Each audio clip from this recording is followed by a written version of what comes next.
welcome to Mock the Week. I'm Dara O'Brien. The news this week: there have been numerous complaints about racism and bullying in the Big Brother house. Shilpa's relatives have received thousands of messages as they work in Channel 4's call centre in India.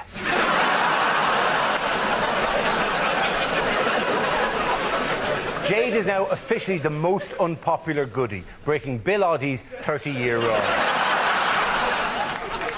America is sending an extra 21,000 soldiers to Iraq, but questions are being asked about the apparently random nature of their foreign policy. Last week, they bombed Mogadishu after George Bush sneezed during a briefing. This week, England and Scotland celebrated 300 years of political unity. The relationship has been compared to a marriage. After so long together, the magic's gone out of it, and they're only staying together for the sake of the Welsh. In one of the biggest opinion polls ever carried out in England, people were asked if they preferred to be called British or English. An overwhelming majority replied Romanian. The preserved skeleton of the whale that swam up the River Thames last year went on display this week. The whale's post-mortem established the cause of death as dehydration, muscle damage and kidney failure, although Mohammed Al Fayed insists he was murdered by the royal family. Joining me tonight are six of the country's top comedy performers: Andy Parsons, Mark Watson, Russell Howard and Frankie Boyle, Hugh Dennis and Ian Stone. Welcome to the show.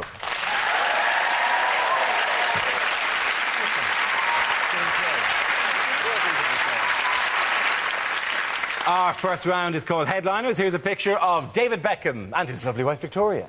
But what does the DBPB stand for? Is it Desperate Bulimic's Pointless Boyfriend? Yeah.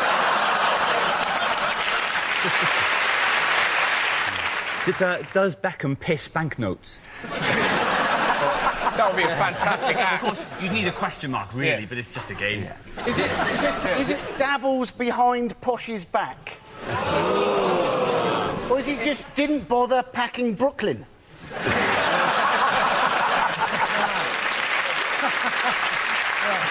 Is it something about a payday bonanza or something? I'd like to have a crack at this. Is it David Beckham's payday bonanza? It's a good guess, but no. It's not. It's David Beckham's pay bonanza. Hugh was the closest, but Hugh. Right. Yes, it celebrates the former England captain's impending move to American club LA Galaxy. Beckham hopes to raise the profile of football in America, as well as earning close to £130 million over 5 years, or £70,000 a day. Are we all really happy for him? Yeah. We've all done stuff for money. My brother ate some dog food for 20 quid. It's hardly a payday bonanza, though. It's 3 years old. What they're saying is he only gets £5 million for playing football, and the rest is image rights and all the rest of it. And they're saying the reason he's getting most of the money is because he will appeal to the Hispanic market because he can speak Spanish. He can barely speak English. The best thing about this, though, it just gives, like, old people an opportunity to wax lyrical about the old footballers. My granddad was brilliant, like, and he always invents players, I'm sure of it, but he was there the other day just kind of go, David Beckham, he's bloody... I tell you what, never as good as Will Flangleberry. Will Flangleberry, he was so good, he scored 81 goals in a game. So poor, he lived in a kettle. He used to eat nothing but gravel, and he was still better than bloody Beckham. You're just trying to win Is there an element that this entire story just proves once and for all that this country hates success? Exactly. This country cannot handle somebody having a perfectly nice retirement gift of 130. We hate successful morons. We really like successful people who develop cures for diseases and stuff like that. That's great. So if the story was Stephen Hawking signs for LA Galaxy for 130. It's a shame, though, because, like, really good players, like, Paul Scholes is probably going to end up fighting pigs for a living when he's old. Do you know what I mean? I watched that. With Stephen Hawking, How is that possible? He'll have no money, do you know what I mean? Or someone... Why are we under the impression just because Paul Scholes is quiet that he's frittered all his cash away on Findus crispy pancakes or something? Apparently, he spent it all desperately trying to find a cure for gingerness. There's not enough money in the world, is there? It's called Scholes' folly. This entire research project here, which is just there to cure Scholes' ginger. It's vulgar. It's not just a lot of money. It's nearly 130 million. Plus, the season doesn't start till April, so until then he can claim unemployment benefit. I'm not jealous of all of Beckham's money. He has still got to listen to her singing in the bath. And I'm thinking, I bet Tom Cruise and Katie Holmes are regretting say, come and stay. They weren't expecting 5 years, were they? Why is Tom Cruise befriending him? That's what we've got to ask ourselves. wants to get him into the movies. Why would someone who's a Scientologist, who's in a religious cult, want to befriend a rich, gullible idiot? We have to say that we don't know. Yeah. We have to say that we don't know for legal reasons. How did he describe Tom Cruise during the week? A very wise man. Very short. No, he wasn't short. A very wise man. Very wise man. Apparently, though, Tom Cruise, he's level 7 Thetan for the Scientology Church. And apparently, right, there's various levels, and you get to level 3, and you learn the big secret, which is apparently that 75 million years ago, an evil galactic warlord called Xenu got 13.5 trillion aliens from various different planets, brought them back to Earth, put them in volcanoes, vaporised them, and their radioactive beings now inhabit our souls. Now, two things in this, right? Firstly, right, imagine, right, having spent many years and a huge sum of your own wealth to find out that pile of horse shit, right? And secondly, imagine Tom trying to explain that to David Beckham. I think Cruise just does it to fill his time because he's finished as an actor. Mission Impossible 3, the fact you can have it Mission Impossible 3 suggests he can do these missions, really. It's really just mission quite tricky, but he'll do it. Is anybody worried about Posh in this whole thing? I mean, the fact is Posh is going to turn up in LA, and we've seen the women in LA. They're even thinner than her. Well, she's going to turn up. She's going to turn up at the airport and go, gosh, she's let herself go, isn't she? She must be, what, 6.5 stone, fat cow. On a slightly more serious note, what else has been going on across the pond? What's been the big story in America? Well, there's a new surge, isn't there? George Bush has decided to send in more troops to Iraq because that's going to cure the problem. I'd like to wait to Iraq as if it's actually... Well, at what point was it actually being called something else? It's official now. What Bush said in his statement is he said that these soldiers, 21,000 of them, will be sent to Iraq, and part of it, will they were calling, to gain the trust of the Iraqi people, they will be calling door to door on the Iraqi people. That's what we want. 21,000 troops doing trick or treat. It's like democracy with a gun, isn't it? It's just so they go, right, you can vote. Not for that one! That's the one you vote for! Yeah. It's just that thing where, you know, the Americans say that they're losing the battle for hearts and minds, but then you look at Iraq on the news and there seem to be hearts and minds all over the place. The real trouble seems to be wiping the hearts and minds off the windshields. Are there any marketplaces in Baghdad that haven't been blown up? That's got to be doubly galling, hasn't it, that you're living under constant mortar fire and it's really difficult to get fresh veg. And obviously with Saddam Hussein and when they hung him, and they should have just let him go for a laugh, I think. I think they should have let him out, go on, off you go, Saddam. Do you think they should have put the thing on his head? Yeah, and then shoved him out the door. Spun him 4 times and then pushed him out. You know what? Closer to home, what has Gordon Brown been doing this week? Hasn't he been pretending that he's not Scottish? Yes, he has. Been made English Prime Minister. Yes. That's never been In a nutshell, that's exactly what he's been doing. He might as well just do a party political broadcast where he smashes a haggis to bits with a cricket bat. In terms of celebrating great days, what great days, of course, are we supposed to be celebrating? The Act of 300 Union. years. 300 years of the Act of Union. 300 years. And how is it being celebrated? It's a commemorative £2 coin. it is, yeah. Which is funny, really, because if you try and spend Scottish money in this country, you may as well try and pay with a piece of cheese. Does it cost us much? Really strange. What the English don't know is that for many years we have actually secretly been at war with England, and what you think are tramps are actually reconnaissance. And we've got a lot of reports in. We've so far learned that London is awfully cold. went on telly the other day, I was watching it, and it was about having an English parliament, and 60% people said they wanted it, 30% didn't, 10% said they didn't know, which implied that 10% of people had rang up to kind of go, yep, no, don't know. Just nice that my opinion matters, thank you very much. You've got to feel sorry, haven't you? You've got to feel sorry for Gordon Brown. He's waited 10 years for Tony Blair to piss off, and then, just as he's going to get Prime Minister, it seems that Scotland and his own constituency is going to piss off as well. That would be the funniest thing in the world if Tony Blair, as his last act, before he handed over to Gordon Brown, released the Scots. Signed out the Union. And at the end of that round, the points go to Russell, Mark and Andy.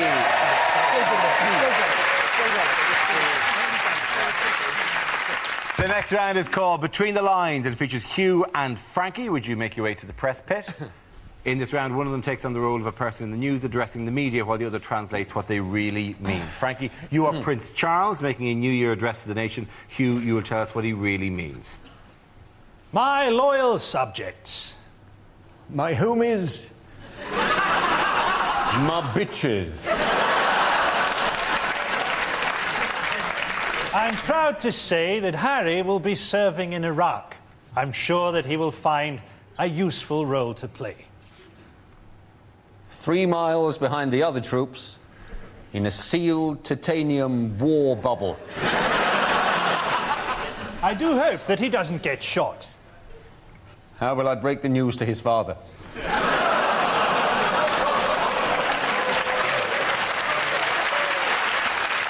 William, meanwhile, seems to have found a girl that he's in love with. So now he can marry someone else and keep her as his bit on the side. Tabloids are desperate to get hold of saucy pictures of Kate. I've got some. It was good to see Helen Mirren winning a Golden Globe. I thought she did a wonderful performance as my mother. I've been having some very confusing dreams.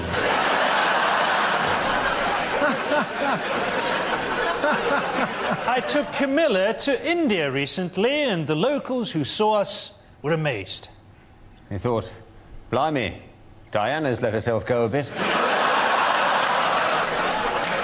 Surely it is now time that Diana was laid to rest.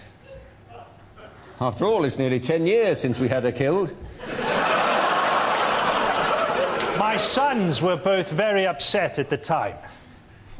He kept on asking why I smelt of brake fluid. Well done to Hugh and Frankie!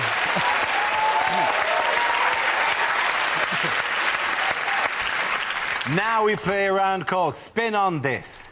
This game involves Ian, Andy, Frankie and Russell. So if you could make your way to the performance area, please. This is our stand-up challenge, our random news generator with a bank of topics. We spin the wheel, and when it stops, anyone can step forward and try to make us laugh about the subject it's landed on. OK, here we go. Let's spin the wheel for the first topic. OK, the first subject is street protesters. Can I have a volunteer talk about that? I'll do that, Dara. Nation. So, I love street protesters, they're fantastic. The best I saw, there's a lovely old lady who, since the war in Iraq started, she stands outside the Bristol Hippodrome with a big sign that says, toot if you're anti-war. And if you drive past her and go, ha, she does this. Now, I'm not sure, I've made her leap many times. I don't know if I'm anti-war or really pro-pensioner leaping. You know, when you kind of go, why am I doing this? Ha, stop it, nah, do it. They're everywhere, they're brilliant. There's a bloke that I saw the other day, you know, one of those religious god botherers, it's fantastic, just with a loud hailer, just pointing at people running, you're going to hell, you're going to hell, you're going to hell. Everyone was freaked out, too goth delighted, that's a separate issue. But he pointed at me and I was freaked out, and then he did something wonderful. He pointed at this really strutting black guy. I don't know why the fact that he's black made it cooler, but it really did, right? Pointed at it, went, you're going to hell. Without missing a beat, this bloke just went, no, mate, HMV. And he just sat there going, Well done, Russell Howard. OK, let's spin the wheel again. The subject is extreme fundamentalism. Ian. You're saying extreme fundamentalism? Yeah, the fundamentalism on a skateboard. If you could do that, that'd be great. It's basically extreme fundamentalists burning American flags. Where do they get them, by the way?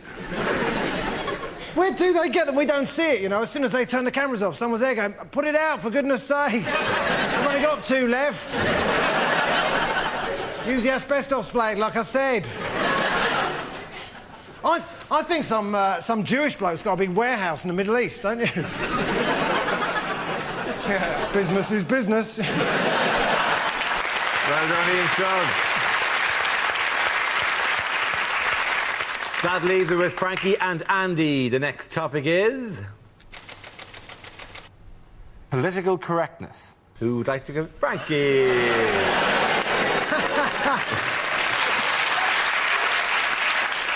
Now, political correctness has changed everything.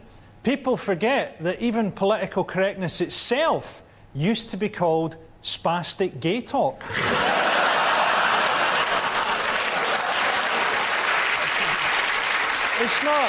It's not politically correct to say don't give money to charity. I mean, we might want to give money to Africa, but money takes no account of cultural difference or the reality of those people's lives. If you give a man a fish, he'll eat for a day. If you give him a fishing rod, he'll break it up for firewood. Or swap it for a fish. Thank you, Mark.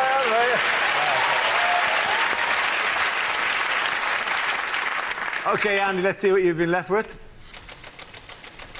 It's health. Away you go.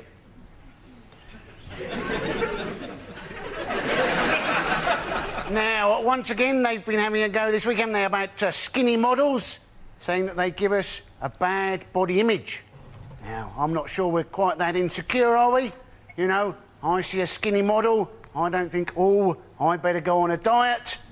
I think, oh, there's a skinny model, I bet they're hungry. I think I'll have a pie. And at the end of that round, points for both teams. Give it for both teams. This round is called If This Is the Answer, What Is the Question? On the board are 6 categories. Ian, which category would you like? I'll have crime, please. OK, your category is crime. The answer is gun runners, robbers and murderers. What is the question? Is it, what is the largest entry in the Baghdad Yellow Pages? Is it what was the less successful follow-up to Cher's Gypsies, Tramps and Thieves?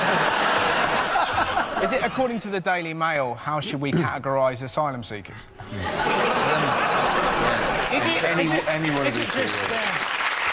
Is it war? What is it good for?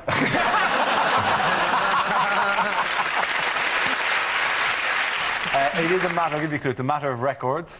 Oh, it's the Home Office thing then, isn't it? It is the Home Office thing, yeah. Is it what offences had been committed by British people abroad but then hadn't been registered on the database in the UK? That's very close. That's very good. The question I was looking for was what kind of convicted criminals were missing from the police records after a Home Office bungle. This is the news that the Home Office have failed to update police records of Britons convicted abroad, leaving the perpetrators free to apply for jobs in Britain, which I presume you're always free to apply. You can apply, for God's sake. I am a murderer. May I work in your school? Well, no, but you can apply, yeah.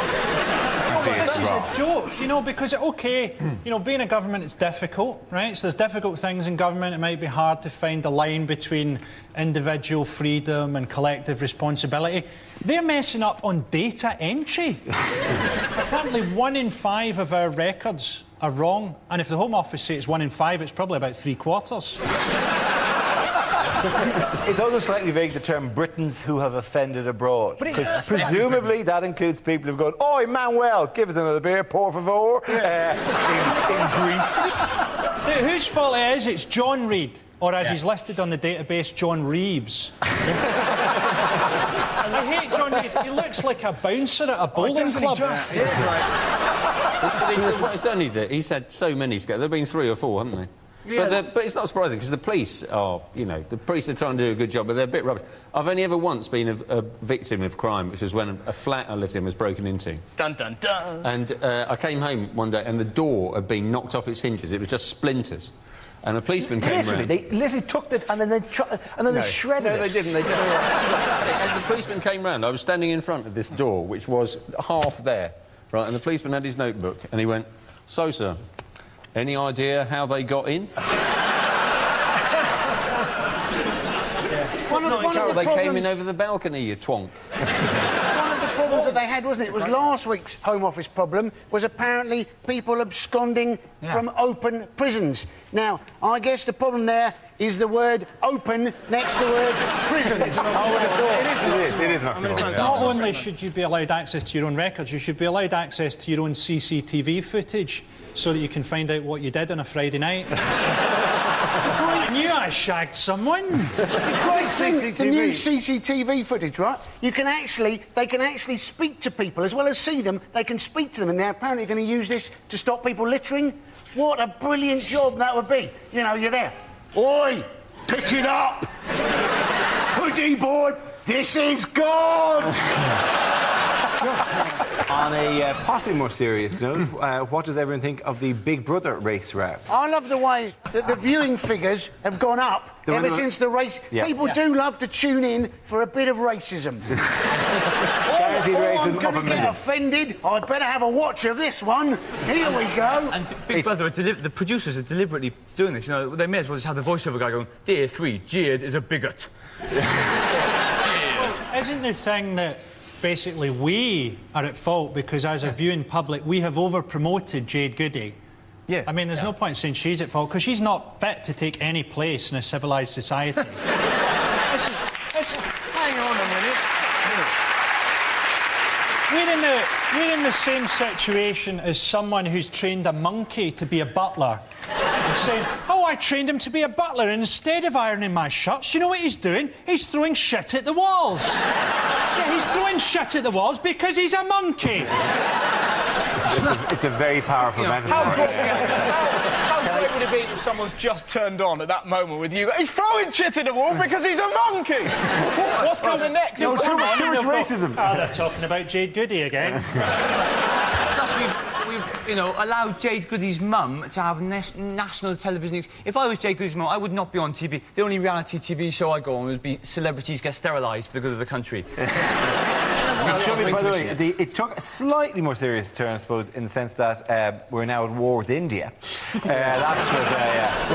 We're not, but the makers of Big Brother are. So basically, Channel 4 and Endemol, the production company, are now they were right. They burnt effigies saying "Death to the makers of Big," which is fantastic. Not Is that right? Death to the makers of Big Brother, and they can attack presumably on who knows when these people are going to appear, like what episode of Deal or No Deal, another program made by Endemol. They're going to go, "What's in the box? Oh, it's a load of Indian men really angry."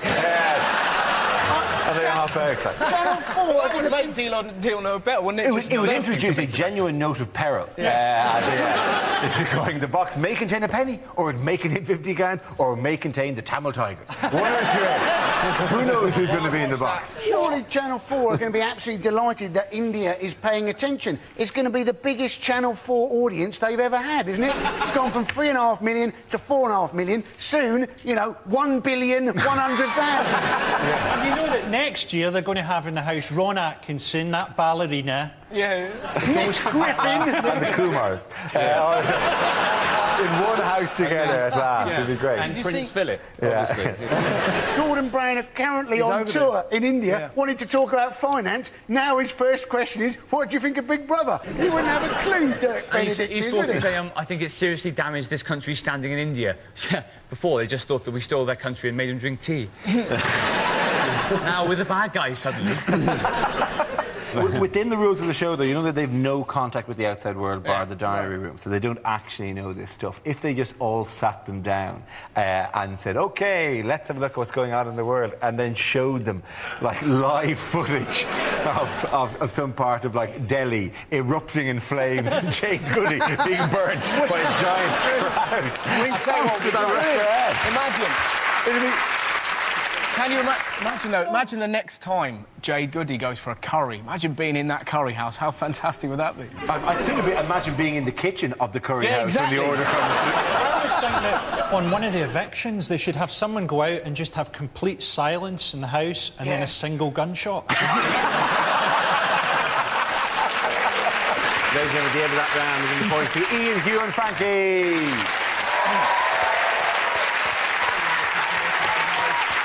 Now we come to our final quickfire round called Scenes We'd Like to See. This is for everyone, so if you can all make your way over to the performance area, please.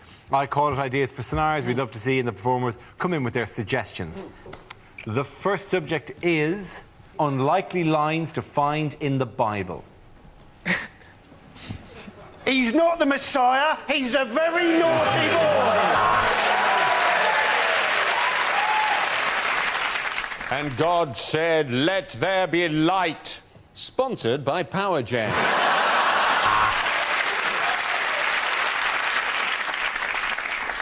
A man who lies with another man should be stoned. It helps, that's all I'm saying. A long time ago, in a galaxy far, far away. And God said, right, that's the 14 commandments. Now, will you remember all those? That's very good. Table for 12, Jesus. I can do 2 6s at 8:30. And on the 8th day, God created a magic talking leopard and forgot all about us. And Mary said God had given her a child, so Joseph went and joined Fathers for Justice.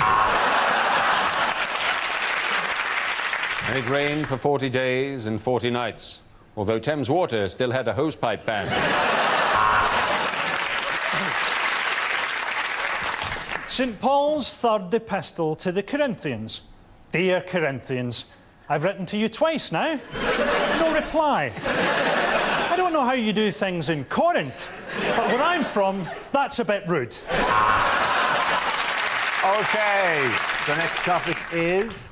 In the week in which the government discussed raising the school leaving age, bad things for a teacher to say. Fight! Fight! Fight! Fight! Fight! You know the rules, Thomas. If you forget your PE kit, I take the lesson in my pants.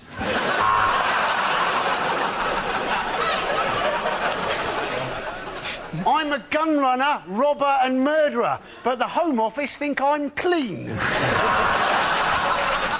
Are you chewing, boy? This is the worst blowjob I've had all day.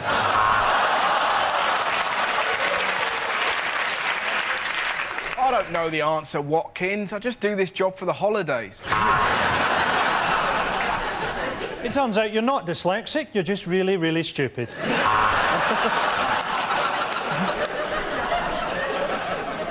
I've been at this school for over 40 years. I buggered your fathers and I will bugger you. OK, at the end of that, ladies and gentlemen, the winners are Ian, Hugh and Frankie.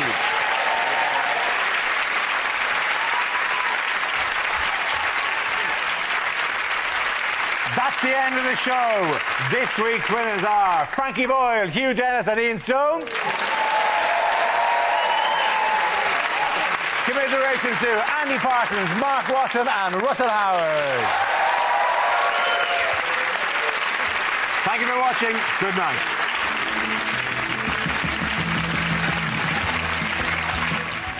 More Mock the Week next Thursday at the same time. Tomorrow at 10 here on BBC Two, Nigel Havers reveals what he'd like to send to Room 101.